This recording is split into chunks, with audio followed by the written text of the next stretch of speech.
O segundo ponto, então, que nós vamos discutir sobre estereoquímica é aquela que trata do arranjo das moléculas no espaço tridimensional e o seu arranjo é absoluto. Então, para este caso aqui, nós temos um nome específico que é a chamada estereoquímica configuracional.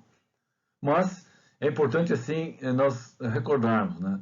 As moléculas, quando nós desenhamos no espaço tridimensional, nós precisamos ter em mente que um carbono, por exemplo, um carbono tetraédrico, então se desenha ele de modo correto, tendo duas ligações no plano e duas fora. E as duas ligações fora do plano levam dois nomes, cunha e travessão. No inglês significa edge and dash, quer dizer, tu tem ligações que se aproximam do observador e ligações que se afastam. Então nos dá uma ideia de profundidade nesse caso aqui. Então se nós voltarmos agora aqui à questão do arranjo tridimensional. A estereoquímica configuracional, ela é muito particular da química orgânica, né? Porque ela é a essência da vida, né? Então as moléculas orgânicas, elas adotam qualquer arranjo no espaço. E aí tu tem a discussão da análise conformacional. No entanto, existem alguns arranjos que são únicos, que são exclusivos, né? E isso é muito comum no reino do ser vivo, né? Seja ele reino animal ou vegetal. Esses arranjos exclusivos, alguns são encontrados no reino mineral, mas no reino mineral já não é tão comum. Nós temos essa diversidade de disposições dos átomos no espaço. Então, a diversidade é muito grande no reino do ser vivo, o que não é encontrado no reino mineral. Tá? Os arranjos espaciais de moléculas, né? Então eles são classificados em arranjos conformacionais e arranjos configuracionais. Nós já vimos que os arranjos conformacionais você consegue convertê-los através de rotações simples. Nesse caso em particular, não é possível converter um arranjo configuracional no outro através de um processo rotacional simples. Não tem como. Aqui é uma figura bem didática para mostrar uma ideia do que nós queremos dizer com esses arranjos que podem se interconverter através de rotações ou não. Então, considere que você queira transpor uma elevação, né? Então, na verdade, os caminhos são muitos possíveis. Então, tu traça aqui uma superfície de energia potencial, como essa aqui à direita. Então, existem muitos caminhos de menor energia. Então, que representa mais ou menos os processos rotacionais. No entanto, existem alguns que têm uma energia muito maior, como, por exemplo, aqui na figura, é o ponto máximo da colina, né? Ou nesta representação gráfica, o ponto A. Então, se nós estamos discutindo isômeros conformacionais e configuracionais, do ponto de vista energético, é exatamente isto, né? A dificuldade dos processos configuracionais ela é maior porque ela envolve, né, a quebra de uma ligação química. Enquanto que num processo rotacional, você apenas gira, né, um átomo em relação ao outro através de uma ligação simples. Ok?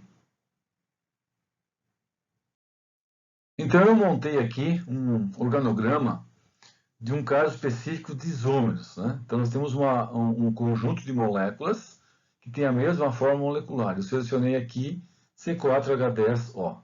Então as moléculas que pertencem a este conjunto de átomos. Então, por exemplo, da minha direita eu tenho a seleção de um álcool e de um éter. Eles têm a mesma forma molecular, portanto, mas têm diferentes constituição química. Então, esses isômeros são os isômeros constitucionais, que são os famosos isômeros de cadeia, de posição, de função e assim por diante. Entretanto, se nós, por exemplo, selecionarmos o álcool sec-butanol, nós podemos desenhar aqui, desenhado, né, 3 fórmulas tridimensionais do álcool. As duas primeiras são imagens especulares, nós observamos que a hidroxila aqui está para trás e aqui está para frente, e entre essa aqui do centro com a da direita é o mesmo carbono secundário, né? Porém a metila rotacionou para baixo. Então nós vamos dizer que esses estereoisômeros são diferentes, né? São diferentes. Entretanto, esse da esquerda com o do centro, eles têm uma relação entre eles que é espelho, né? E o do centro com o da direita, a relação entre eles é através de um processo rotacional. Então, os dois aqui são ditos isômeros conformacionais, e esse aqui da esquerda com o do centro é dito isômero configuracional. Por quê? Porque a conversão deste aqui da esquerda com o do centro só é possível se nós rompermos, quebrarmos a ligação química carbono-O, né? Então, nós vamos classificar os isômeros, os estereoisômeros no modo configuracional e no modo conformacional. E aí é importante, no modo configuracional, nós teremos dois ramos, o geométrico e o óptico. O geométrico diz respeito àqueles isômeros que têm ligações duplas, né? Com substituintes distintos. Então, é o exemplo dos alcenos cis e trans.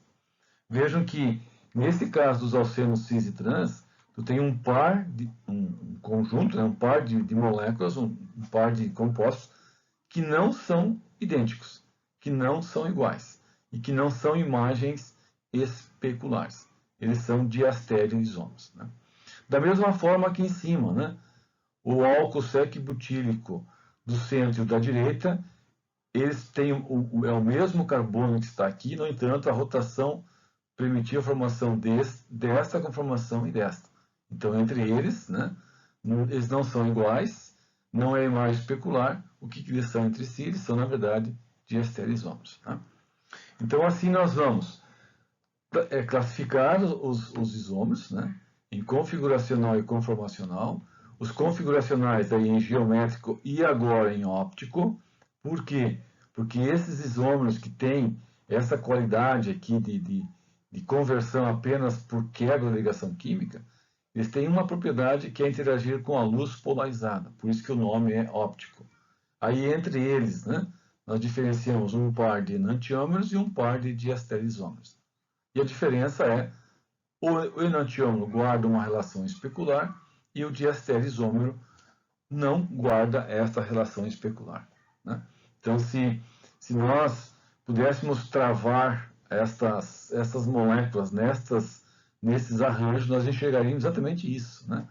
O álcool da esquerda com o álcool do centro são imagens especulares, então entre eles tem uma relação enantiomérica. Já o álcool do centro com o da direita, a relação entre eles é, na verdade, um processo rotacional. Então, se os dois fossem congelados nessa estrutura, nós teríamos um par de diastereoisômeros. Então, pessoal, fica bem claro isso, né?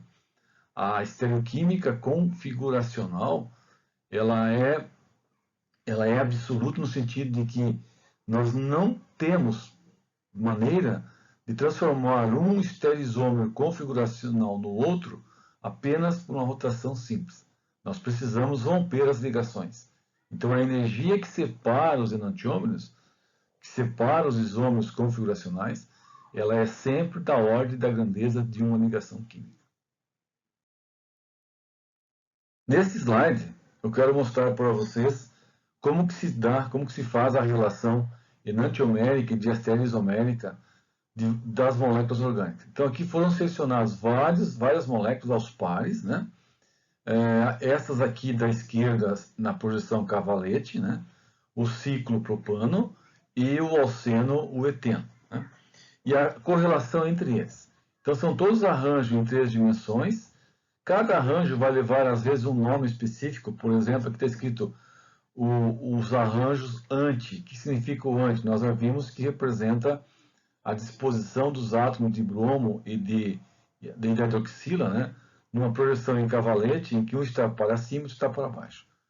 Mas o que eu quero mostrar aqui é essas duas estruturas, essas representações do bromo, álcool, né, dessa forma e dessa forma, o que elas são entre si, né?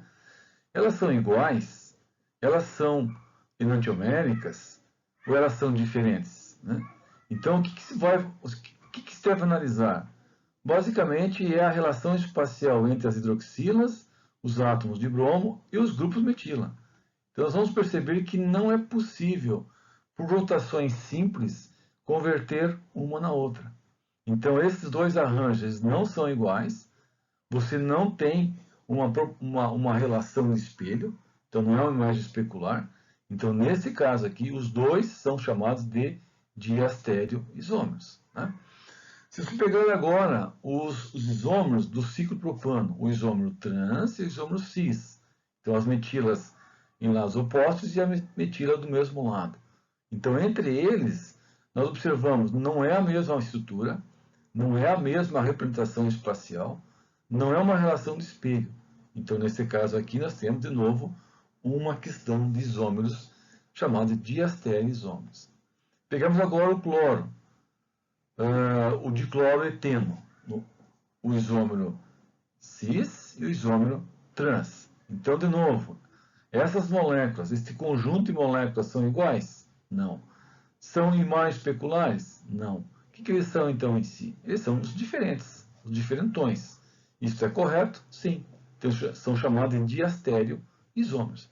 Então, veja que a definição de diastério isômero não precisa ficar restrita a um carbono sp3. Né? Ligações duplas, isômero cis e isômero trans, entre eles tem uma diferença. E essa diferença é no espaço. Tá? Agora, se nós olharmos os exemplos de baixo, aqui, né?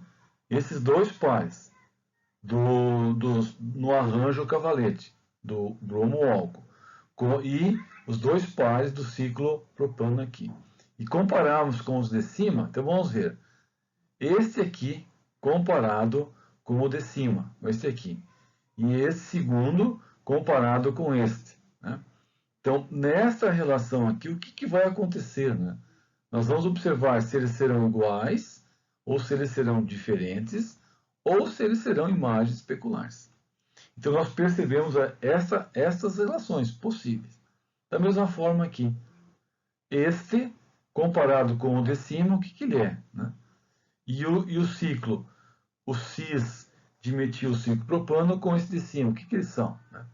Então, a relação está posta. Nós vamos dizer assim, né? Que esses dois aqui têm uma relação de espelho, que esses dois têm uma relação de espelho, que esses dois também têm uma relação de espelho, da mesma forma este aqui. Então, para esses casos, né? Qual é o nome? A relação espacial é espelho. Então, eles têm, né, formas opostas. Então, a relação especular leva aos enantiômeros. Né? Aí, o que nós vamos então descrever? Né? Agora, nós vamos descrever um conjunto de moléculas cuja relação entre elas, né, é especular, né? Que é esse caso aqui. Então, nós separamos os dois e escrevemos eles aqui. Então, projetamos um espelho no centro aqui e encontramos a relação especular. Da mesma forma, no ciclo propano. Né? O dimetil trans, então a relação especular está aqui, então esses dois guardam entre si uma relação especular. O cis também, né? É uma relação especular. Aí nós observamos que os objetos, que as moléculas que guardam entre si uma relação especular, são enantiomorfos, têm formas opostas. E, inclusive, nós temos objetos, né? Por exemplo, um par de chinelo, que guarda essa relação especular. Né? Então, o par de chinelos, o esquerdo da direita, guarda entre si uma relação especular. Né? A relação especular que nós vimos para algumas moléculas no slide anterior, né? O conceito dessa relação especular vem da física. Né? Superfícies que são lisas, que refletem a luz no mesmo ângulo de incidência, são superfícies especulares. Né? Já aquelas superfícies rugosas, que apresentam alguma deformidade, né? Então irão espalhar a luz de modo difuso em diversos ângulos. Então nós pegamos da física o conceito de relação especular. Né? Então, os objetos que apresentam a mesma conectividade molecular, porém com um arranjo tridimensional oposto, são esses objetos que têm a forma especular, o que guarda essa relação especular. E aí, claro, se eles têm uma forma oposta, então a relação especular se dá em função também disso. E o conceito mais geral é o conceito de simetria. Né? Então, a questão da sobreponibilidade dos objetos, um objeto enantiomórfico com outro, né, ele não é sobreponível. E aí tu vai buscar no conceito de simetria, né, as definições que são as mais seguras, as mais importantes. E por fim, aqui um outro exemplo de uma superfície de um lago que ela é especular. Então, ela reflete exatamente as mesmas posições da parte superior na parte inferior. Então, no ar, né, nessa parte superior, refletida exatamente na superfície da água. É interessante observar que, do ponto de vista histórico, né, todo esse trabalho nasce, né, com um químico francês, o Pasteur, que em 1849 ele conseguiu isolar cristais dos sais de tartarato de sódio e amônio presentes no vinho, e alguns cristais ele conseguiu separar e observar por microscopia a sua forma oposta, né?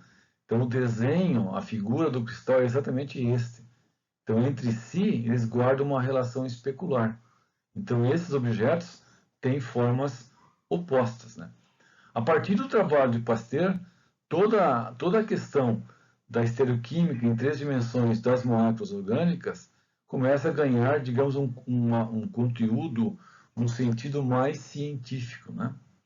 E se nós voltarmos aqui ao exemplo do ácido tartárico, que está presente em sucos de uva, né? O ácido tartárico ele pode ter 2 formas importantes, né? Isoméricas. Este aqui, né? E o da direita. Agora, entre eles, né, nós observamos que nós não podemos converter um no outro através de rotações simples. Então, eles não são a mesma coisa. E, ao mesmo tempo, eles não são ou não guardam a relação especular. Então, não são objetos enantiomórficos. Então, o que eles são aqui nesse caso? Né? Eles são diastereisomos.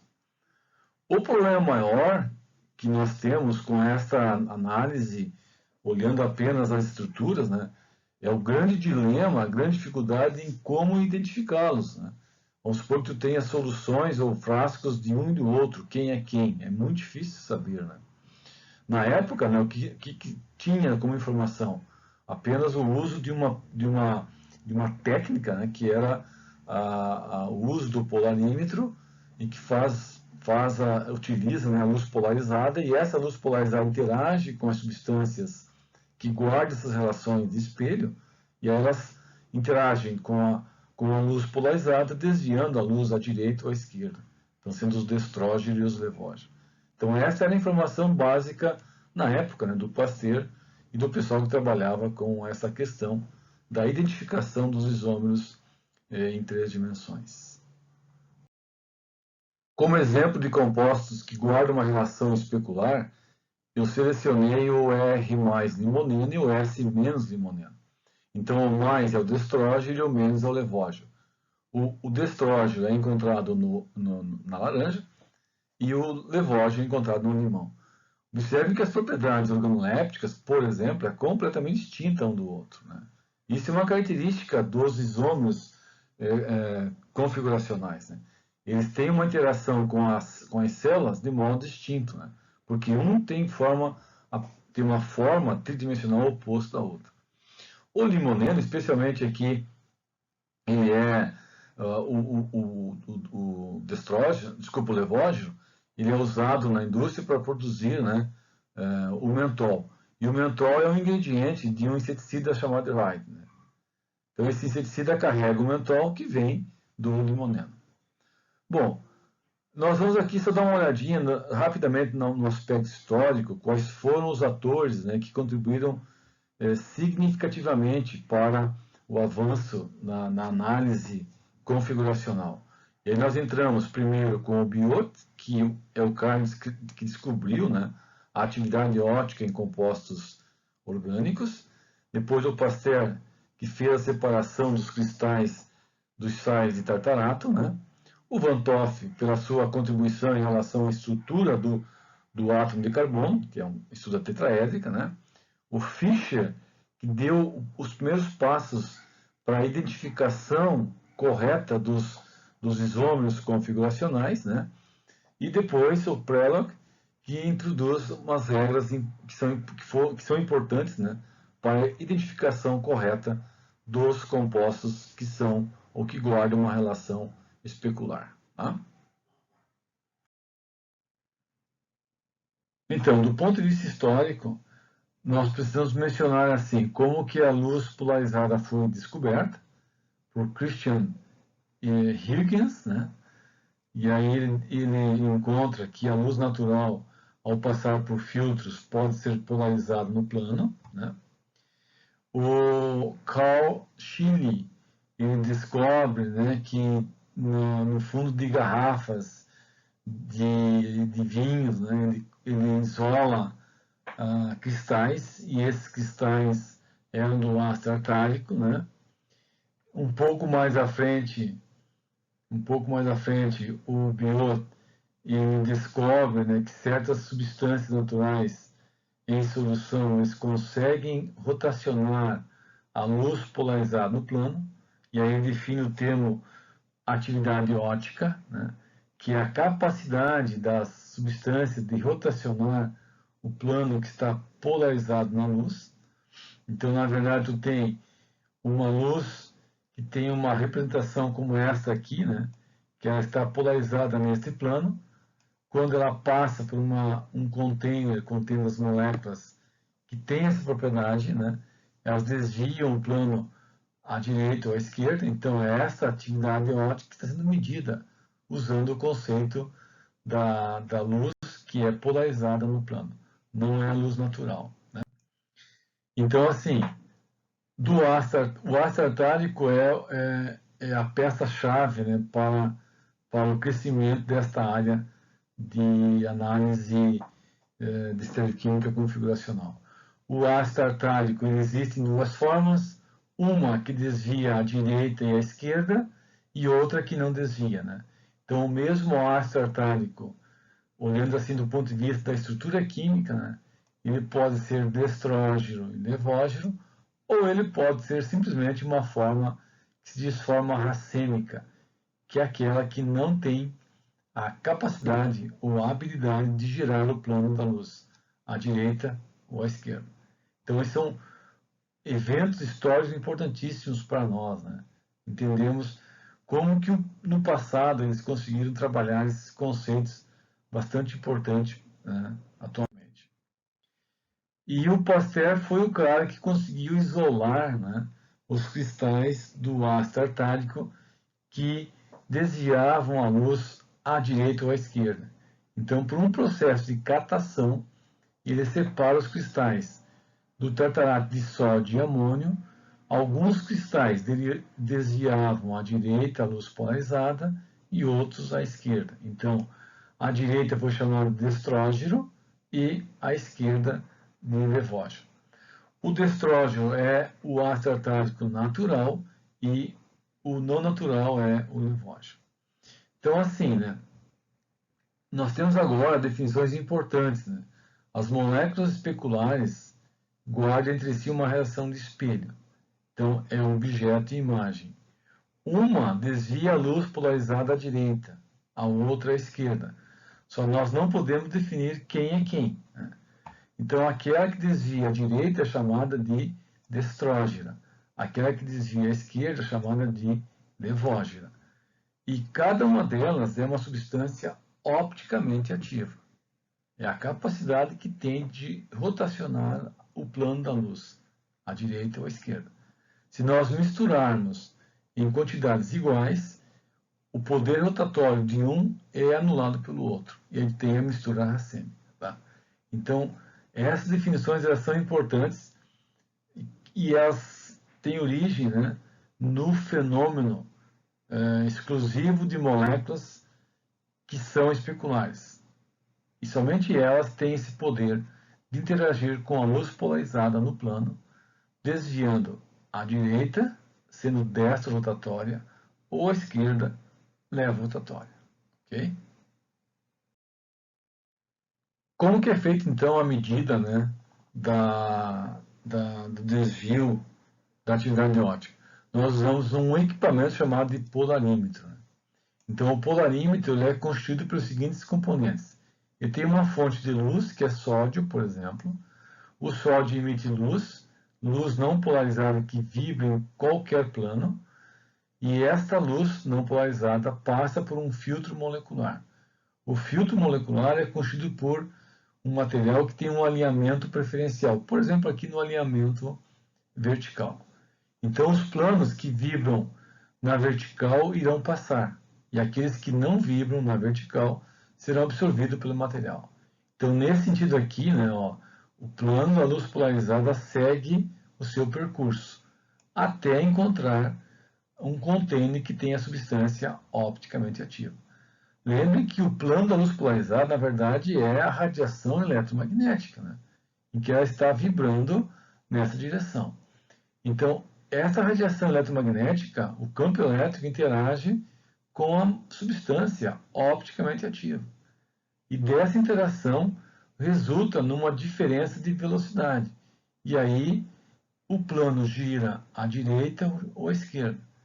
E esse giro é medido através de um ângulo alfa, que é o desvio. Então, um segundo polarizador posto aqui, então esse aqui é o primeiro está aqui, né? E o segundo está aqui. O observador fica aqui. E aí ele vai olhar qual é o desvio desse plano original. Então, é o alfa que é medido, à direita ou à esquerda. Então, os termos destrógeno e levógeno nascem disso, né? Da propriedade que as moléculas têm, da capacidade, da habilidade delas em interagir com a luz polarizada no plano, desviando à direita, destrógeno, ou à esquerda, levógeno. Para o ácido tartárico, existem 4 arranjos possíveis, né? Então, o primeiro arranjo está posto aqui, né? E o segundo arranjo está posto aqui à direita. Mas veja que apenas pela informação da atividade óptica, nós somos incapazes de definir qual desses arranjos aqui de fato corresponde aos cristais isolados pelo Pasteur, o cristal do destrógeno e do levógeno. Não tem como saber, tá? Não tem.